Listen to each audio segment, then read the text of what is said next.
हाँ तो स्टूडेंट्स, आज हम शुरू करेंगे chapter number 2 of physics, magnetic effects of electric current. Magnetic effects of electric current शुरू करने से पहले आपको बता देना जरूरी है व्हाट इज मैग्नेट। तो मैग्नेट क्या है आपको सबको पता ही है, आपने अपने आसपास देखा होगा। कुछ ऐसे सब्सटेंसेस होते हैं, या मैग्नेट वो सब्सटेंस है जो अपने आसपास की कुछ स्पेसिफिक चीज़ों जैसे कि आयरन, निकेल और कोबाल्ट से बड़ी चीज़ों को अपनी ओर आकर्षित करता है या अपनी तरफ जो अट्रैक्ट करता है, उसे क्या कहते हैं? Magnet. What is the magnet? In general magnet is a substance which attracts substances made up of iron, nickel and cobalt. ठीक है? And if it is freely held, then its end will rest in the direction of north and south. अगर हम इसे लटका दें तो एक and किस डायरेक्शन में रहेगा? नॉर्थ में, और एक एंड किस डायरेक्शन में रहेगा? साउथ में। जो एंड नॉर्थ की डायरेक्शन में रहता है उसे कहते हैं नॉर्थ पोल, और जो एंड साउथ की डायरेक्शन में रहता है उसे क्या कहते हैं? साउथ पोल कहते हैं। ठीक है? अब इसके बाद हम आगे बढ़ते हैं। Magnetic field and magnetic field lines. तो मैग्नेटिक फील्ड क्या है? What is a magnetic field? Magnetic field, तो मैग्नेटिक फील्ड है, अगर आप नोट करना चाहते हैं तो कर लीजिए। Magnetic field is a region around a magnet through which its force of attraction or repulsion can be experienced by another magnet. Okay? या फिर in other language हम क्या कह सकते हैं? Magnetic field of a magnet is the region around a magnet through which its force of magnetism can be experienced. किसी भी magnet के चारों तरफ हमारे पास एक मैग्नेट है, इसमें नॉर्थ पोल है और साउथ पोल।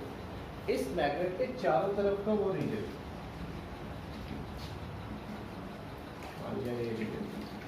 जहां पर हम किसी दूसरे मैग्नेट को लाएं, तो या तो उसके ऊपर क्या लगे? फोर्स ऑफ अट्रैक्शन, या फिर क्या लगे? Force of repulsion. तो किसी भी मैग्नेट के चारों तरफ का वो रीजन जहां पर या तो फोर्स ऑफ अट्रैक्शन या फिर फोर्स ऑफ रिपल्शन किसी दूसरे मैग्नेट को लाएंगे तो वो फेस करेगी, उस रीजन को क्या कहेंगे हम? उसका मैग्नेटिक फील्ड। या फिर दूसरे लैंग्वेज में कह सकते हैं हम कि किसी भी मैग्नेट के चारों तरफ का वो फील्ड जिसमें उसकी मैग्नेटिक पावर को हम फील कर सकते हैं, उसे क्या कहते हैं? उसका मैग्नेटिक फील्ड कहते हैं। अब इसके बाद magnetic field lines. Magnetic field lines. अब मैग्नेटिक फील्ड लाइंस क्या होती है? तो magnetic field line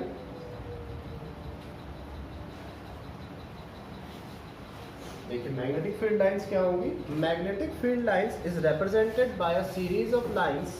it is represented by a series of lines around a magnet which represents the path of imaginary independent north which represents the path of the imaginary magnetic field path from north to south pole। ठीक है? अगर किसी भी magnet के चारों तरफ की magnetic field lines क्या है? ये नॉर्थ पोल और ये साउथ। किसी भी मैग्नेट की चारों तरफ की जो मैग्नेटिक फील्ड लाइंस है, ये एक इमेजिनरी पाथ है मैग्नेटिक फील्ड का, जो जा रहा है नॉर्थ से साउथ की तरफ। अगर हम मैग्नेट के बाहर देखें तो ये हमेशा कहां से कहां जाएगा? नॉर्थ से साउथ। एक इमेजिनरी पाथ है जिसमें हम ये इमेजिन करते हैं कि magnetic field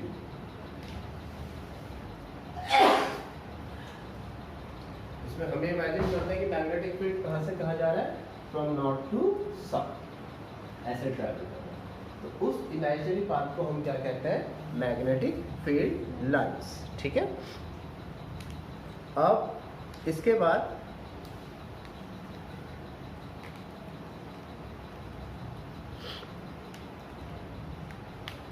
properties of magnetic field lines. ये आपको मैं पहले भी बता चुका हूं शायद। Properties of magnetic field lines. Properties of magnetic field lines. Magnetic field lines. सबसे पहली प्रॉपर्टी है magnetic field lines originate from the north pole and magnetic field lines outside the magnet. Magnetic field lines from outside the magnet starts from the north pole and enters in the south pole. अगर हम magnet के बाहर देखें तो magnetic field lines क्या करती है, north pole से चलती है और साउथ पोल के अंदर एंटर होती है. Whereas inside the magnet, magnet they travels from south pole to north pole. ठीक है. मैग्नेटिक सबसे पहली property, magnetic field lines magnet के बाहर नॉर्थ पोल से साउथ पोल की तरफ चलती है और मैग्नेट के अंदर चलती है ये साउथ पोल से नॉर्थ पोल की तरफ. Second property, magnetic field lines are crowded या magnetic field lines are curved outside the magnet. Magnetic field lines की शेप मैग्नेट के बाहर कैसी होती है, कर्व. ठीक है. Magnetic field line shape, the shape of magnetic field lines from outside the magnet are curve and inside the magnetic field lines are a straight line. Magnetic field lines magnet के बाहर तो curve shape में होती है और इसके अंदर कैसे शेप में होती है, स्ट्रेट लाइन की शेप में. Third property, magnetic field lines are crowded near the poles. Magnetic field lines क्या होती है, पोल्स के पास तो क्राउडेड होती है and far apart at the middle of the magnet. और मैग्नेट के बीच में क्या होती है, एक दूसरे से दूर दूर होती है. यही रीजन है कि किसी भी मैग्नेट के जो ये कोने होते हैं यहाँ पर आपको सबसे ज़्यादा मैग्नेटिज्म शो होगा और ये जो बीच के पार्ट है यहाँ पर आपको मैग्नेटिज्म कम दिखाई देगा. क्यों? क्योंकि मैग्नेटिक फील्ड लाइंस जो इसके पोल्स है वहाँ पर सबसे ज़्यादा है और जहाँ पर पोल्स नहीं है वहाँ पर क्या होता है, दूर.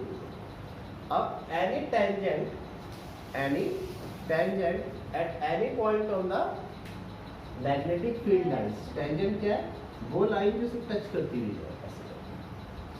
Any tangent at any point on the magnetic field line shows the direction of magnetic field at that point. जैसे हमें कोई कहे कि भाई इस पॉइंट पर मैग्नेटिक फील्ड की क्या डायरेक्शन, मैग्नेटिक फील्ड किस तरफ जा रहा है, इस पॉइंट पर हम क्या करते हैं, टेंजेंट ड्रॉ करते हैं. तो ये टेंजेंट क्या शो कर रही है कि मैग्नेटिक फील्ड की डायरेक्शन ये. तो इस पॉइंट पर मैग्नेटिक फील्ड की डायरेक्शन क्या है, तो देखो इस पॉइंट पर ये इधर से इधर चल रहा है तो इस पॉइंट पर मैग्नेटिक फील्ड की डायरेक्शन ये. ठीक है. ओ सॉरी, इस पॉइंट पर मैग्नेटिक फील्ड की डायरेक्शन ये होगी. ठीक है. इसी तरह से इससे next last property, magnetic field lines never intersect each other. अगर मैग्नेटिक फील्ड लाइंस किसी पॉइंट पर इंटरसेक्ट करेंगी, मान लिया हमने ये दो मैग्नेटिक फील्ड लाइंस ली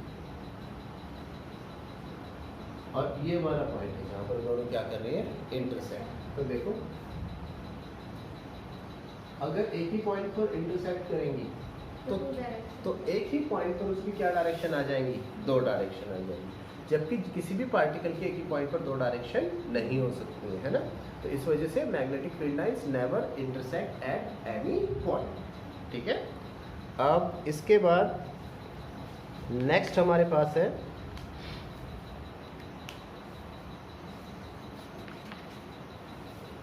ऑरस्टेड्स एक्सपेरिमेंट. ऑरस्टेड्स एक्सपेरिमेंट के बारे में आपको बताता हूं मैं.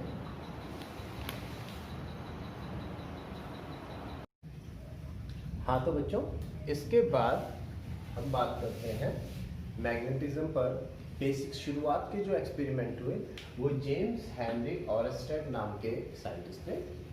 ऑरस्टेड्स एक्सपेरिमेंट क्या कहता है, ऑरस्टेड ने ये चेक करने की कोशिश की कि हम जो करंट फ्लो करते हैं, जो करंट बहता है, उसकी वजह से कोई मैग्नेटिज्म प्रोड्यूस होता है या नहीं होता. ठीक है. ये चेक करने की कोशिश की तो उनके जो रिजल्ट थे, उन्होंने जो एक्सपेरिमेंट किए उससे जो रिजल्ट आए उनको नाम दिया ऑरस्टेड्स एक्सपेरिमेंट्स. तो ऑरस्टेड्स एक्सपेरिमेंट्स में सबसे पहले उन्होंने क्या किया, उन्होंने सर्किट लिया. तुम्हारी स्कूटी वगैरह तो नहीं लगी क्या?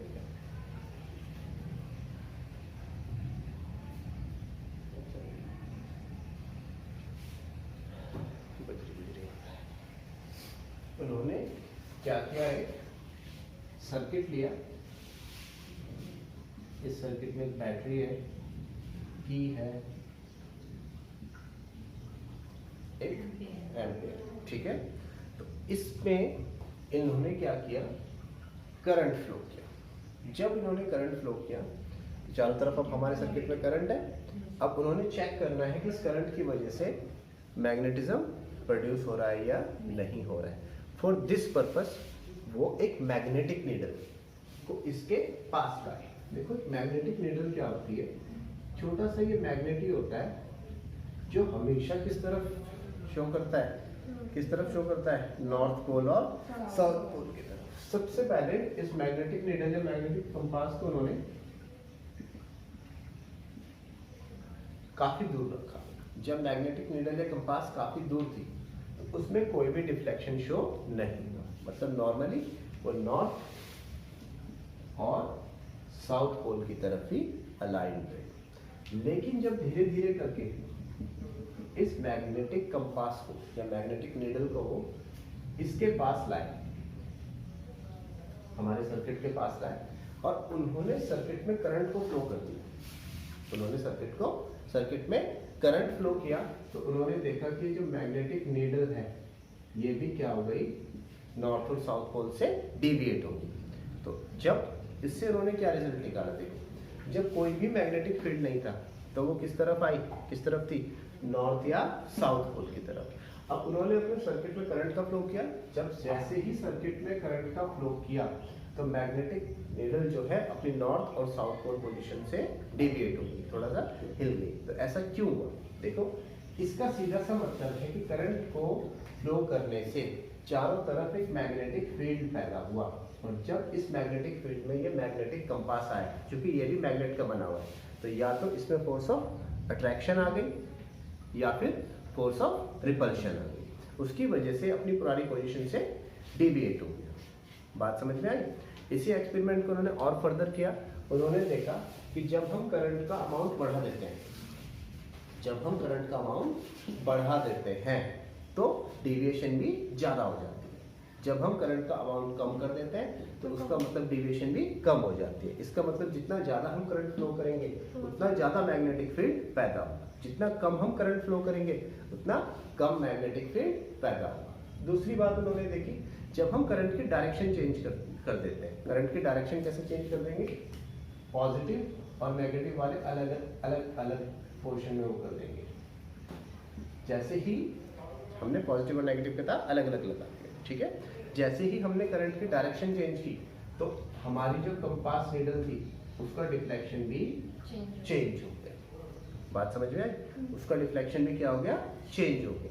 तो इसका मतलब जैसे ही हम करंट की डायरेक्शन चेंज करते हैं हमारे जो मैग्नेटिक फील्ड है उसकी डायरेक्शन भी चेंज हो जाती है।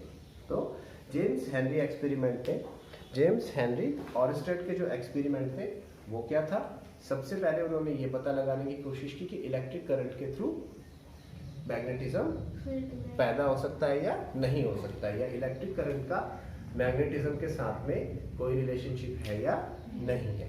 तो ये करने के लिए उन्होंने क्या किया, एक सर्किट तैयार किया, सर्किट में करंट का फ्लो किया और उसके पास ले गए magnetic compass.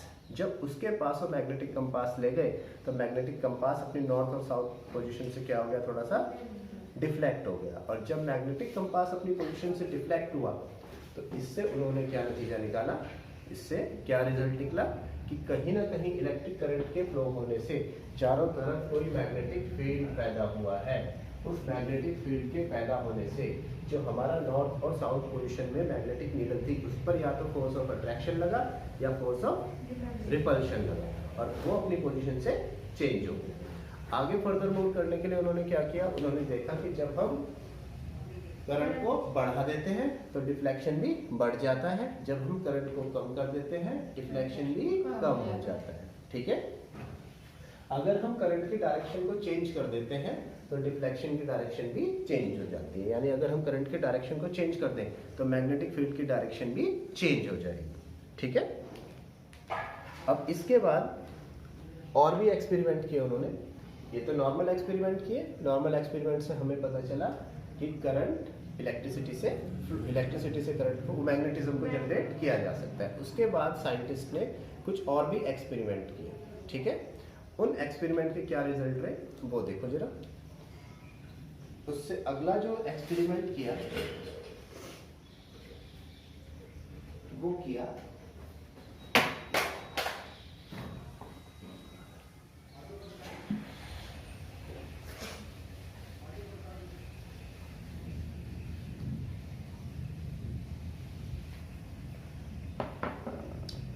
Magnetic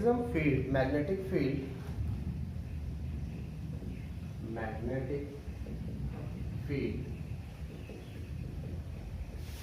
due to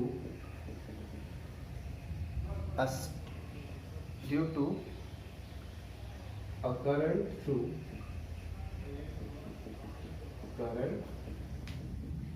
through a straight conductor,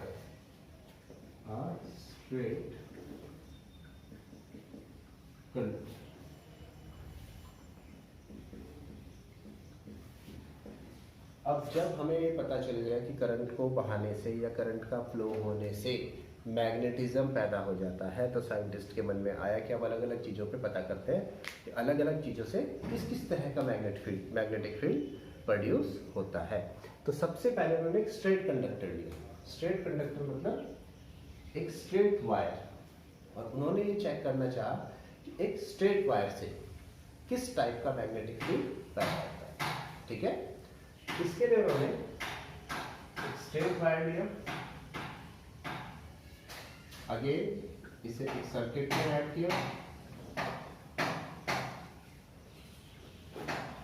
और यहाँ, हाँ स्टूडेंट्स, तो अब हम चेक करेंगे magnetic field due to current through a straight conductor. अब हमें चेक करना है कि अगर हमारे पास एक स्ट्रेट कंडक्टर सब जानते हैं जिसमें से इलेक्ट्रिसिटी फ्लो होती है, अगर एक स्ट्रेट कंडक्टर में हम करंट का फ्लो करें, तो किस तरह का मैग्नेटिक फील्ड जनरेट होगा। इसके लिए एक एक्सपेरिमेंट किया हमने। एक स्ट्रेट वायर ली, उसको सर्किट में ऐड कर दिया, सर्किट में जोड़ा। उसके बाद हमने कार्डबोर्ड शीट ली, ठीक है। हमने क्या लिए? Cardboard sheet. तो कार्डबोर्ड शीट में, एक मिनट में डायरेक्शन इधर से होगी, सिर्फ बड़ा और इसे छोटा कर देते, ठीक है।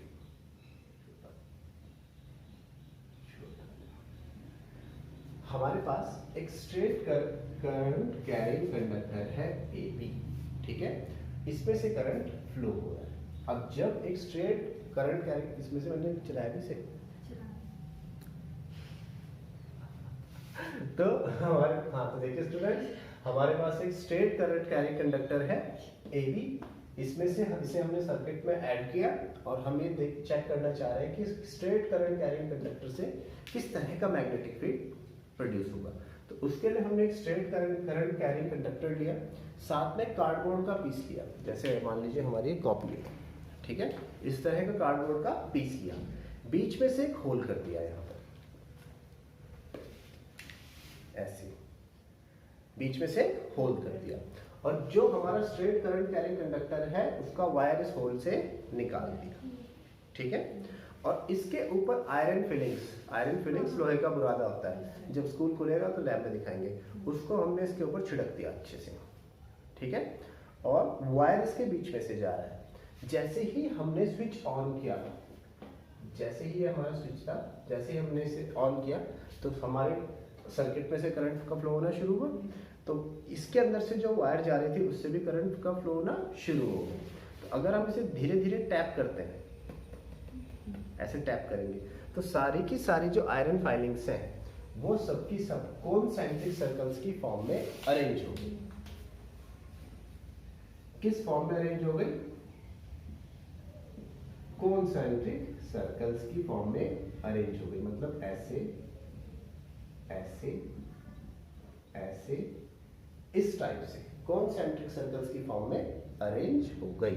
तो इसका मतलब है कि अगर एक स्ट्रेट करंट कैरिंग कंडक्टर है उसमें से जब हम करंट को फ्लो करते हैं तो मैग्नेटिज्म या मैग्नेटिक फील्ड लाइंस किसकी फॉर्म में, मैग्नेटिक फोर्स किस फॉर्म में होती है, स्ट्रेट करंट कैरिंग वो कॉन्सेंट्रिक सर्कल्स की फॉर्म में आती है।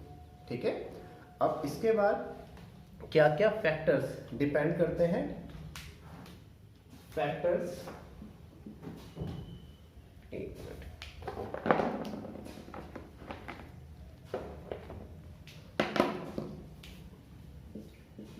factors on which the intensity of magnetic field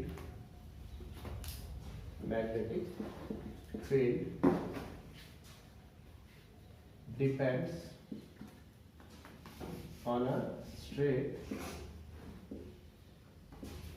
current carrying conductor. अब ये जो स्ट्रेट करंट कैरिंग कंडक्टर है, इससे किस टाइप की मैग्नेटिक फील्ड लाइंस बनेंगी वो तो हमने पता कर लिया। अब इसकी जो मैग्नेटिक इंटेंसिटी है, मतलब करंट कैरी हुआ तो चारों तरफ मैग्नेटिक फील्ड भी होगा। अब वो मैग्नेटिक फील्ड किन किन बातों पर डिपेंड करता है। Number 1, it is proportional to the amount of current passing through the conductor। मतलब करंट कैरिंग कंडक्टर में जितना करंट फ्लो होगा, जितना ज्यादा करंट फ्लो होगा उतना ही ज्यादा मैग्नेटिक फील्ड प्रोड्यूस होगा। तो मैग्नेटिक फील्ड को हम B से रिप्रेजेंट करते हैं और करंट को I से, तो B is proportional to I। ठीक है, सेकंड थिंग, करंट से I से करते हैं ना। हाँ, करंट को स्मॉल I, कहीं पर स्मॉल I से कर रखा है, कहीं पर कैपिटल I से, और B से रिप्रेजेंट करते हैं मैग्नेटिक फील्ड को। सेकंड थिंग है magnetic field produced due to a straight current carrying conductor is reciprocal to the distance from the conductor। इससे अगली बात, हम इस करंट कैरिंग कंडक्टर से जितना दूर खड़े होंगे, मतलब हमारी डिस्टेंस जितनी दूर होगी उतना ही हमें कम मैग्नेटिक फील्ड फील होगा। जितना हमारे मैग्नेटिक कंपास नीडल इसके पास आती जाएगी उतना ही ज्यादा उसके ऊपर क्या लगेगी, मैग्नेटिक फोर्स लगेगी। जितना हम कंडक्टर से दूर है उतनी ज्यादा, जितना हम कंडक्टर से दूर हैं उतना क्या लगेगा हमें, मैग्नेटिक फोर्स कम लगेगी, मैग्नेटिक फील्ड कम एक्सपीरियंस होगा। जितना हम कंडक्टर के पास आते जाएंगे उतना हमें मैग्नेटिक फील्ड ज्यादा या तो अगर ये इनवर्सली प्रोपोर्शनल है तो B इज प्रोपोर्शनल, इनवर्सली कितने 1/r। ठीक है, जितनी ज्यादा डिस्टेंस होगी हमारी स्ट्रेट करंट कैरिंग कंडक्टर से, जितनी ज्यादा डिस्टेंस होगी उतनी ही कम मैग्नेटिक फोर्स हमें एक्सपीरियंस होगी, और जितनी डिस्टेंस कम होती जाएगी हमारी जो मैग्नेटिक फोर्स है उतनी ही ज्यादा एक्सपीरियंस होगी। तो एक दूसरे के क्या हो गए, इनवर्स हो गए। ठीक है, तो from equation first and from equation second, इन दोनों इक्वेशन से देखिए,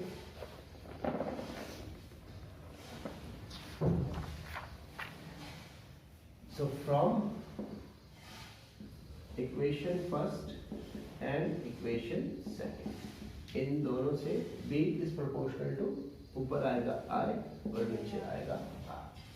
ठीक है, तो एक स्ट्रेट करंट कैरिंग कंडक्टर से इस टाइप का करंट प्रोड्यूस होता है और ये फैक्टर्स उस पर डिपेंड करते हैं। अब इससे नेक्स्ट इंपॉर्टेंट है राइट हैंड थंब रूल। ठीक है, राइट हैंड थंब रूल को एक बार नोट कीजिए, very very important.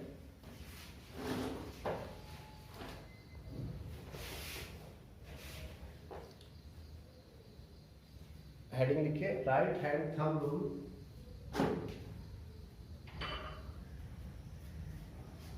for straight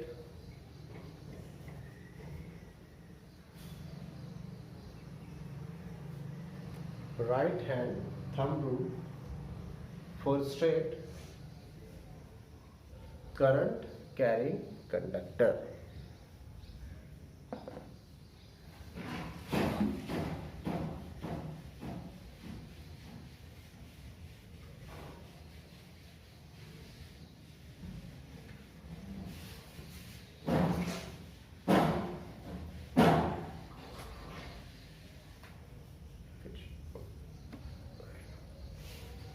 right hand thumb rule for straight current carrying conductor.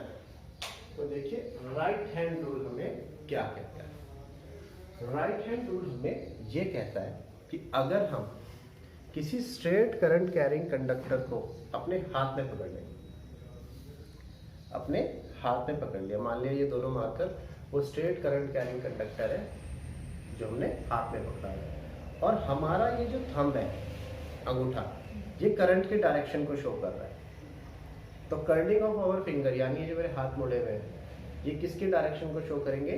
Magnetic field की डायरेक्शन।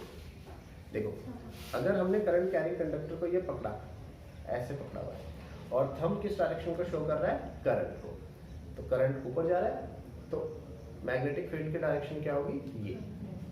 अगर मैं इसे ऐसे कर देता हूँ, करंट अब क्या जा रहा है? नीचे, तो देखो कर्लिंग ऑफ माय फिंगर भी क्या हो गई है? चेंज। ठीक है, तो जब हमने करंट की डायरेक्शन चेंज की तो मैग्नेटिक फील्ड की डायरेक्शन भी क्या हो गई? चेंज हो गई।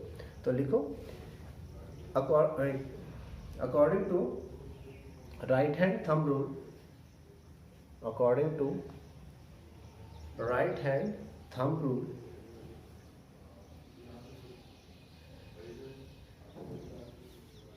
right hand thumb rule, if we hold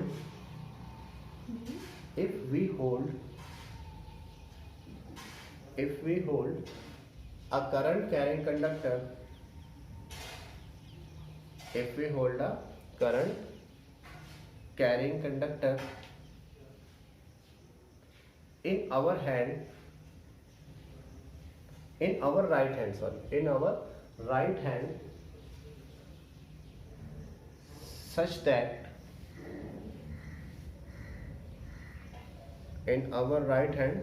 that our thumb indicates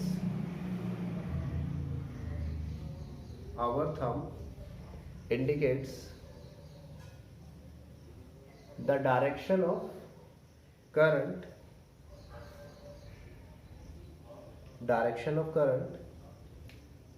then curling of our fingers, then curling of our fingers will indicate the direction of magnetic field, will indicate the direction of magnetic field। देखिए जैसे ये मान लीजिए हमारे पास ये hand है,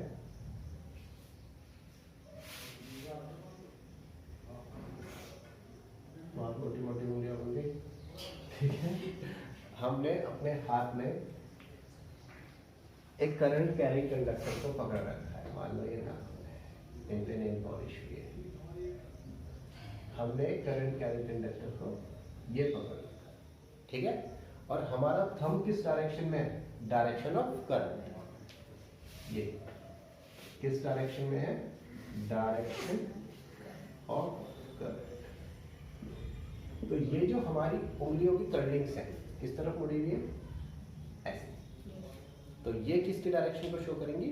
direction of magnetic field lines या direction of magnetic field. तो ये किसकी डायरेक्शन को शो करेंगे? डायरेक्शन ऑफ मैग्नेटिक फील्ड, उसकी डायरेक्शन को ये शो करेंगे। आई बात समझ में?